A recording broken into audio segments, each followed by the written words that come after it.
So I've grown up here.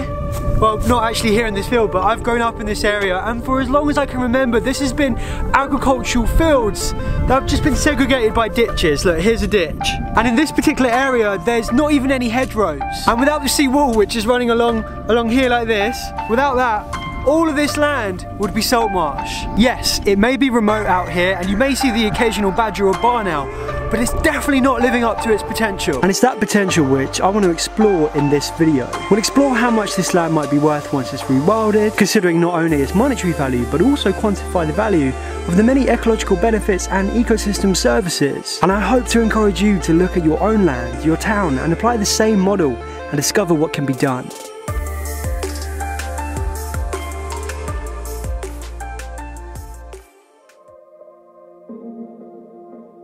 For centuries we've cleared woodlands, destroyed hedgerows and manipulated the land to give us exactly what we want, all the while pushing nature into more and more isolated, preserved pockets. This form of traditional conservation is ineffective. Since the Industrial Revolution, Britain has lost more than half its biodiversity, and as a nation we're currently ranking in the bottom 10% of all countries for biodiversity. We're understanding more and more the correlation between a healthy ecosystem and the stability of the systems that support our modern day society. The balance of these natural systems that we rely upon are being pushed to the brink. Something has to change, and what can that change be? Rewilding will not only allow us to reverse the ongoing loss of biodiversity in the country, but also reduce carbon emissions and remove carbon from the atmosphere. In the UK, there's already evidence to show just how effective rewilding and landscape restoration is. And to name only one, the Knepp Castle estate, it's a pioneering example of how previous intensively managed agricultural lands can rapidly shift to not only be wilder, but also for the landowners, more productive and valuable. We'll speak about Knepp more in an upcoming video, but my point is that we don't need to be convinced that we need to be rewilding. All of the evidence is there.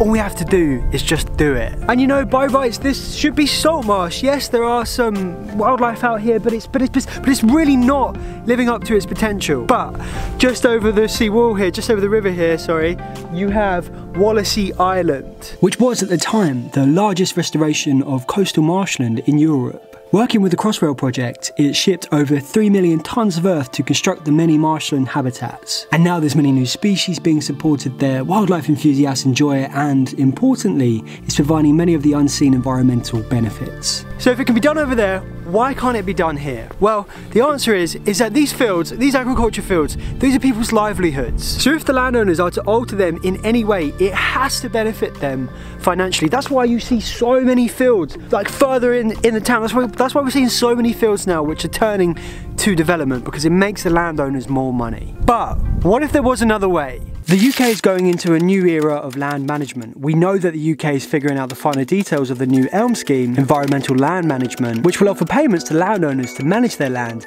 with an emphasis on biodiversity. The organisation Rewilding Britain have recently proposed a new payment scheme that pays landowners to restore ecosystems for carbon sequestration. Rewilding Britain have provided the framework for the government to get them on their way to net zero carbon emissions through using holistic and sustainable land management. They identified that if 2.1 billion of the 3.1 billion currently spent annually on farm payments were allocated to supporting native woodland re-establishment, the restoration and protection of peat bogs, heaths and species-rich grasslands over a total of 7.2 million hectares, which is about 30% of the UK, this could sequester 53 million tonnes of CO2 a year. This is more than 12% of current UK greenhouse gas emissions.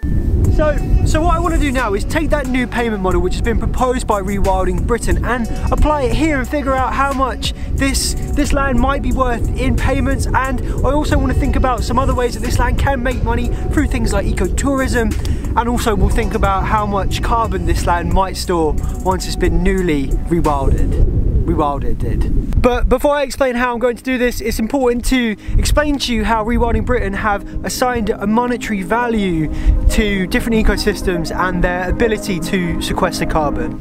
But actually first, let's look at why salt marsh is so great. To the unsuspecting eye, it looks like a mass of mud and grass, when in actual fact, they're rich with life, particularly bird species who love to feast on the many small creatures who live within them. Salt marsh plays a big role in flood defence and water storage, which will be vital as sea levels rise over time. But crucially, it's stores a lot of carbon. Sediments are washed through and the plants that grow on top of them lock that carbon in. So how does Rewilding Britain attribute a monetary value to ecosystems and their ability to store carbon? Well, it started looking at the current scientific literature to understand how much carbon an ecosystem can store. And salt marsh stores 2.2 tons of carbon per hectare per year. There also has to be a monetary figure assigned to carbon. They propose £40 per tonne, which has derived from the Department of Business, Energy and Industrial Strategy. Without going into too much detail, £40 per tonne works for the UK. The plan is to charge big carbon polluters, and then that money can go back into the budget for ecosystem restoration. So after some rather confusing maths, which I really won't bore you with,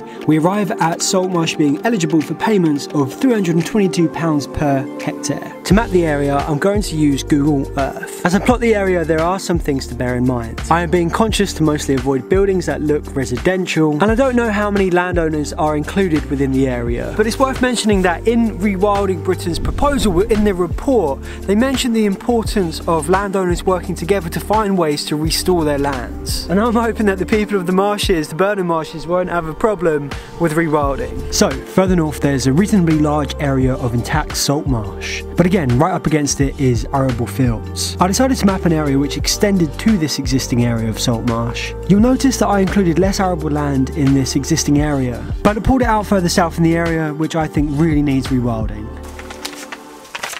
Okay, so the results are in. I say the results are in, I've just scribbled them down on a piece of paper. So the total area mapped is 957.22 hectares. Alright, so an area of salt marsh which is this size, which is 957 hectares, this would sequester 2,105 tons of carbon per year. That's how much it would store, 2,105. But in terms of the payment scheme, it would be eligible for a payment of £308,000 every year. Now this wouldn't be every single year until the end of the time.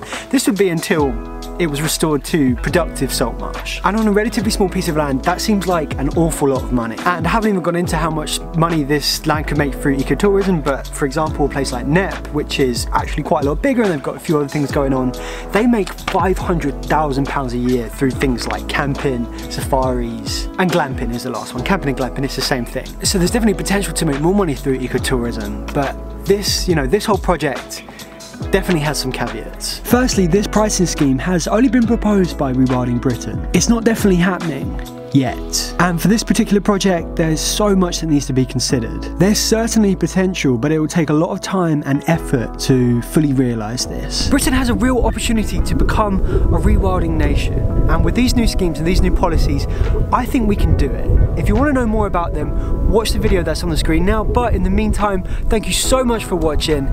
Live curious.